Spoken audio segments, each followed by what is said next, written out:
बिस्मिल्लाहिर्रहमानिर्रहीम। आज की इस वीडियो में क्लास 9 के बोर्ड के पेपर देने वाले बच्चों के लिए उनके फिजिक्स के पेपर के इंतहाई इंपॉर्टेंट एमसीक्यूज बताए जाएंगे और मैं गारंटी के साथ कहता हूं कि ये एमसीक्यूज भी पिछले तमाम गेस्ट पेपर की तरह आपके पेपर में लाजमी आएंगे। और चूंकि आप सब जानते हैं कि आपकी बुक में अगर एक्सरसाइज वाले एमसीक्यू की बात की जाए तो उनकी तादाद तकरीबन 150 बनती है, लेकिन अगर हम थ्योरी को भी मिलाकर यानी कि जो एमसीक्यूज थ्योरी में मौजूद हैं या क्विक क्विज के अंदर मौजूद हैं उनको भी मिलाएं तो इन एमसीक्यूज की तादाद 1000 क्रॉस कर जाती है। लेकिन मैंने आप बच्चों की किताब से टोटल 40 ऐसे एमसीक्यूज निकाले हैं जो कि पास्ट पेपर के लिहाज से भी इंपॉर्टेंट है और इस साल आपके बोर्ड के पेपर में भी इन एमसीक्यूज को लाजमी शामिल किया गया है। ठीक है, तो आप सब बच्चे गौर से देखें कि पहला एमसीक्यू आपको दिया हुआ है, which one is the non physical quantity, और आपके पास ऑप्शंस हैं कि डिस्टेंस, डेंसिटी, कलर या टेम्परेचर। तो आपने बताना है कि नॉन फिजिकल क्वांटिटी कौन सी है। तो आपके पास इसका ऑप्शन नंबर सी जो है वो बिल्कुल करेक्ट ऑप्शन है, यानी कि कलर आपके पास एक नॉन फिजिकल क्वांटिटी है। इसके बाद आगे चलते हैं। आगे आपके पास दूसरा एमसीक्यू है, इसमें आपसे कहा गया है a displacement can is used to measure, कि डिस्प्लेसमेंट कैन जो है इसे मेजर किया जा सकता है। क्या मेजर किया जा सकता है वो आपने ऑप्शंस में देखना है। आपको ऑप्शंस दिए हुए हैं, mass of a liquid, mass of a solid, volume of a solid या वॉल्यूम ऑफ अ लिक्विड। तो देखें इसका सी ऑप्शन दुरुस्त है, यानी कि वॉल्यूम ऑफ सॉलिड को आप मेजर कर सकते हैं डिस्प्लेसमेंट कैन के जरिए, लिहाजा इसका सी ऑप्शन दुरुस्त है। इसके बाद तीसरे एमसीक्यू की बात करते हैं। तो तीसरे एमसीक्यू में आपसे कहा जा रहा है the instrument that is most suitable for measuring the thickness of a few sheets of cardboard is, यानी कि जो कार्डबोर्ड की चंद शीटें हैं उसकी थिकनेस को मेजर करने के लिए कौन सा इंस्ट्रूमेंट इस्तेमाल होता है। तो आपको ऑप्शंस दिए हुए हैं, metre rule, measuring tape, vernier calliper या स्क्रू गेज। तो इसका ऑप्शन नंबर डी यानी कि स्क्रू गेज जो है वो आपका इस चीज में इस्तेमाल होता है, लिहाजा ऑप्शन डी जो है वो इसका करेक्ट ऑप्शन है। इसके बाद आगे चलते हैं। देखिए चौथे एमसीक्यू में आपको कहा गया है कि 1 किलोमीटर इज इक्वल टू, यानी कि आपने प्रीफिक्सेस को यहाँ पे पहचानना है और किलो जो प्रीफिक्सेस होती है इसकी जो वैल्यू होती है वो होती है 10 की पावर 3। लिहाजा ऑप्शंस की बात करें तो पहला ऑप्शन है 10 की पावर 2 मीटर, दूसरा ऑप्शन है 10 की पावर 3 मीटर, तीसरा ऑप्शन 10 की पावर 9 और चौथा ऑप्शन है 10 की पावर 15 मीटर। तो ऑब्वियसली बात है कि 10 की पावर 3 मीटर वाला यानी कि बी नंबर वाला एमसीक्यू आपका दुरुस्त है। इसके बाद पांचवें एमसीक्यू की बात करते हैं। तो पांचवें एमसीक्यू में आपको कहा जा रहा है कि the numerical ratio of displacement to distance is, और आपको ऑप्शंस दिए हुए हैं always less than 1, always equal to 1, always greater than 1, equal to और लेस देन 1। तो इसका जो ऑप्शन नंबर डी है यानी कि इक्वल टू और लेस देन 1, ये ऑप्शन आपका बिल्कुल एक्यूरेट है, इसको आपने निशान लगा लेना है। इसके बाद आगे चलते हैं। आगे छठा एमसीक्यू आपको दिया हुआ है, if a body does not change its position with respect to fix point then it will be in the state of dash, यानी कि यहाँ पे आपने फिल इन द ब्लैंक के अंदर सूटेबल ऑप्शन पुट करना है। तो ऑप्शंस आपके पास हैं रेस्ट, मोशन, यूनिफॉर्म मोशन या वेरिएबल मोशन। तो इसका ऑप्शन नंबर ए जो है ये आपके पास यानी कि रेस्ट जो है वो आपकी फिल इन द ब्लैंक में पुट होगा, लिहाजा ऑप्शन नंबर ए जो है वो आपका बिल्कुल दुरुस्त है, इसको आप टिक कर लें। इसके बाद आगे सातवें एमसीक्यू की बात करें तो ये आपको दिया हुआ है a ball is dropped from the top of the tower, the distance covered by it in the first second is, और आपको ऑप्शंस दिए हुए हैं 5 मीटर, 10 मीटर, 50 मीटर या 100 मीटर। तो इसका ऑप्शन नंबर ए यानी कि 5 मीटर जो है ये आपका दुरुस्त आंसर है, इसको भी आप निशान लगा लें। इसके बाद आगे आठवें एमसीक्यू के पे चलते हैं। तो आठवां एमसीक्यू आपको दिया हुआ है a body accelerates from rest to velocity of 144 kilometre per hour in 20 seconds, then the distance cover by it is. तो ऑप्शंस आपके पास हैं 100 मीटर, 400 मीटर, 1400 मीटर या 1440 मीटर्स। तो इसका ऑप्शन नंबर बी यानी कि 400 मीटर जो है ये दुरुस्त ऑप्शन है, इसको आप निशान लगा लें। इसके बाद आगे नाइन्थ वाले एमसीक्यू पे चलते हैं।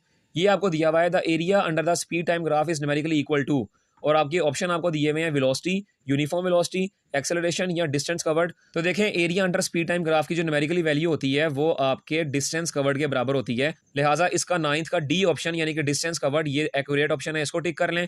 इसके बाद 10वें एमसीक्यू की बात करते हैं। तो ये आपको दिया हुआ है कि when we kick a stone we get hurt, this is due to.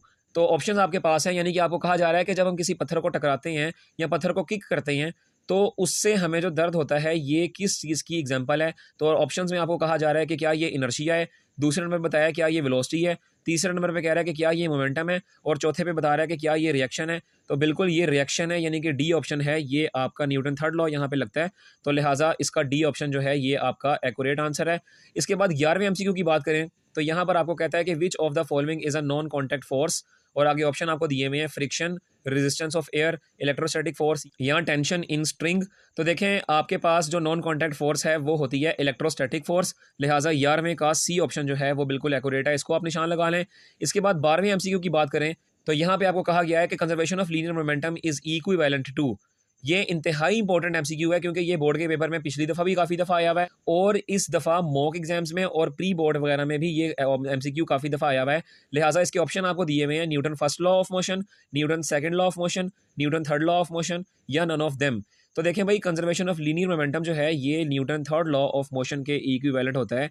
तो लिहाजा ऑप्शन नंबर सी जो है ये आपका बिल्कुल एक्यूरेट ऑप्शन होगा। इसके बाद आगे 13 एमसीक्यू की बात करें तो यहाँ पे आपको कहा गया है कि a particle of a mass moving with a velocity v collides with another particle of the same mass at rest, the velocity of the first particle after collision is।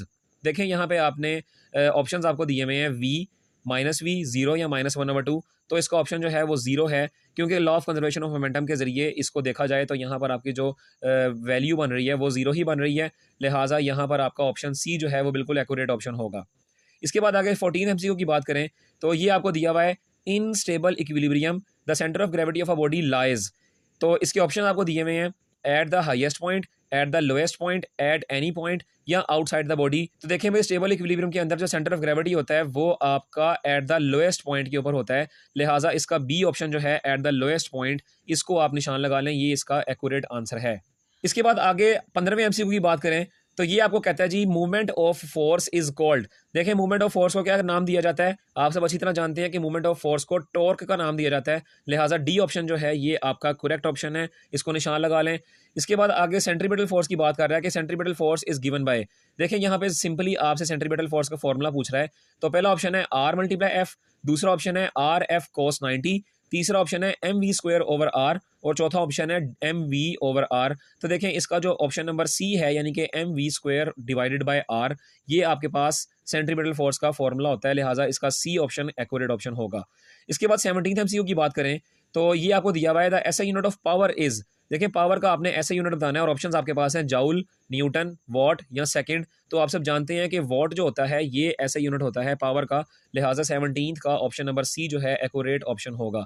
इसके बाद 18 एमसीक्यू की बात करें तो ये आपको दिया हुआ है a bullet of a mass 0.05 kilogram has a speed of 300 metre per second, its kinetic energy will be. यानी कि आपको मास और वेलोसिटी दी हुई है, आपने काइनेटिक एनर्जी को यहाँ पे कैलकुलेट करना है। तो काइनेटिक एनर्जी का जो कैलकुलेट करने से आंसर आएगा उसके ऑप्शंस आपके पास देखें, वो है पहला ऑप्शन है 2250 जाउल, बी ऑप्शन है 4500 जाउल, सी ऑप्शन है 1500 जाउल और डी ऑप्शन है 1125 जाउल। तो देखें, जब आप इसको कैलकुलेट करेंगे काइनेटिक एनर्जी का फॉर्मूला लगाएंगे तो 18वें एमसीक्यू का आपके पास जवाब आएगा 2250, यानी कि ए ऑप्शन 2250 जाउल, ये आपके पास आंसर आ जाएगा। ओके, इसके बाद 19th एमसीक्यू की बात करें तो ये आपको दिया हुआ है विच of the following is not renewable energy source. यानी कि आपने नॉट रीन्यूएबल एनर्जी सोर्स जो है उसके बारे में बताना है कि नीचे ऑप्शन में से कौन सा ऐसा नहीं है। ठीक है, तो इसके ऑप्शंस आपके पास हैं hydraulic energy, fossil fuels, wind energy या सोलर एनर्जी। तो देखें भाई, 19 का ऑप्शन नंबर बी जो है यानी कि फॉसिल फ्यूल, इसको एक दफ़ा इस्तेमाल कर लें तो इसको दोबारा इस्तेमाल नहीं किया जा सकता। लिहाजा ये आपके पास रीन्यूएबल एनर्जी की एग्जाम्पल या सोर्स नहीं है। ओके, तो इसका ऑप्शन नंबर बी जो है इसको आप टिक कर लें।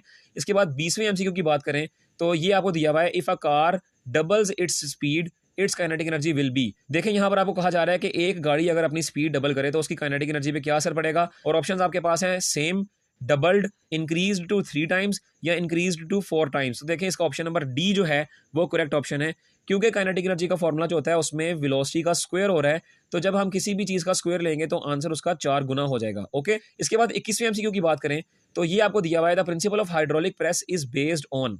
तो और ऑप्शन आपके पास है Hooke's law, Pascal law, floating principle या आर्चिमेडिस प्रिंसिपल। तो आप सब जानते हैं कि हाइड्रोलिक प्रेस जो है वो पास्कल्स लॉ के ऊपर बेस करता है। लिहाजा 21वें एमसीक्यू का ऑप्शन नंबर बी जो है वो एक्यूरेट ऑप्शन है। इसके बाद 22वें एमसीक्यू की बात करें तो ये आपको दिया हुआ है कि the temperature of a substance is, और आगे ऑप्शन आपके पास है। पहला ऑप्शन है the total amount of heat contained in it, दूसरा ऑप्शन है the total number of molecules in it, तीसरा ऑप्शन है डिग्री ऑफ हॉटनेस और कोल्डनेस और चौथा ऑप्शन है depend upon the intermolecular distance. तो 22वें का आपका ऑप्शन नंबर सी जो है कि डिग्री ऑफ हॉटनेस और कोल्डनेस, यानी कि टेम्परेचर जो है उसकी डेफिनेशन में यही है कि डिग्री ऑफ हॉटनेस और कोल्डनेस। लिहाजा ऑप्शन नंबर सी जो है वो इसका एक्यूरेट ऑप्शन होगा। इसके बाद 23वें एमसीक्यू की बात करें तो ये आपको दिया हुआ है water is not used as a thermometric liquid mainly due to. यानी कि आपका जो वाटर है वो आपका थर्मोमीटर में मरकरी की जगह इस्तेमाल क्यों नहीं होता, इसकी वजह आपने बतानी है। तो ऑप्शन आपके पास है कलरलेस, क्या ये कलरलेस होता है? दूसरे नंबर पे बैड कंडक्टर ऑफ हीट, यानी कि क्या ये बैड कंडक्टर होता है हीट का। तीसरे नंबर पे नॉन लीनियर एक्सपेंशन, और चौथे नंबर पे लो बॉइलिंग पॉइंट। तो देखें भाई, इसका ऑप्शन नंबर सी जो है कि लीनियर एक्सपेंशन में वो कम होता है, यानी कि नॉन लीनियर एक्सपेंशन, लिहाजा 23वें का सी ऑप्शन जो होगा वो आपका एक्यूरेट आंसर होगा। इसके बाद 24वें एमसीक्यू की बात करें तो ये आपको कहता है जी, a graph of an organised data is an example of, और ऑप्शन आपके पास है collecting data, forming of hypothesis, asking question या एनालाइजिंग डाटा।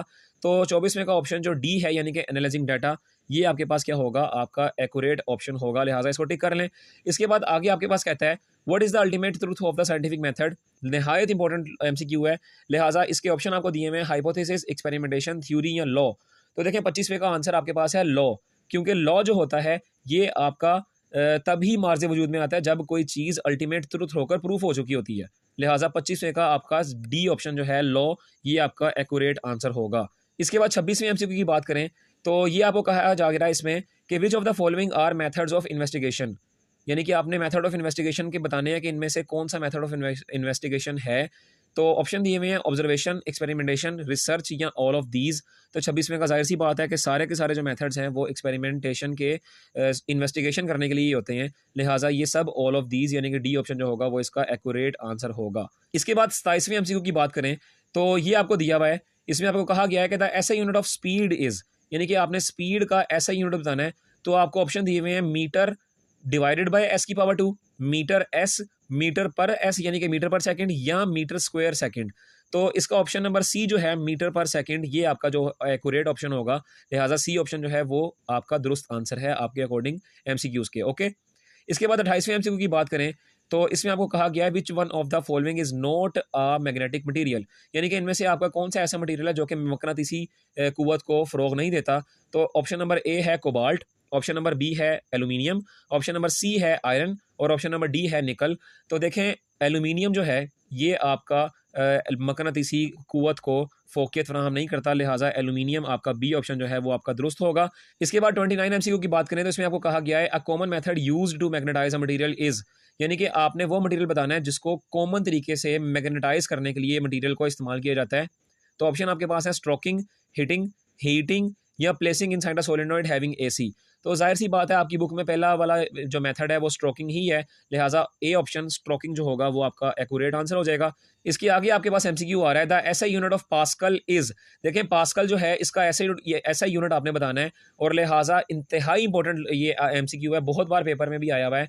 और ऑप्शन आपके पास है न्यूटन मीटर, दूसरा ऑप्शन है न्यूटन मीटर स्क्वायर, तीसरा ऑप्शन है न्यूटन पर मीटर, और चौथा ऑप्शन है न्यूटन पर मीटर स्क्वायर। तो देखें भाई पास्कल जो होता है इसका जो ऐसे यूनिट है वो है डी ऑप्शन, यानी कि न्यूटन पर मीटर स्क्वायर। ठीक है, तो डी ऑप्शन को आप यहाँ पर निशान लगा लें।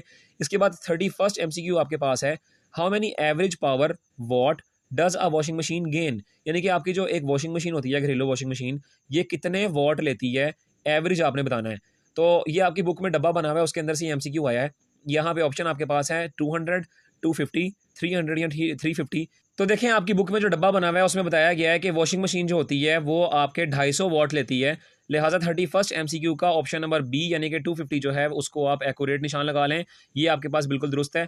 इसके बाद आगे एमसीक्यू है 33, देखें ये नंबरिंग गलत हो गई है, अदरवाइज ये 32 वाला एमसीक्यू ही है।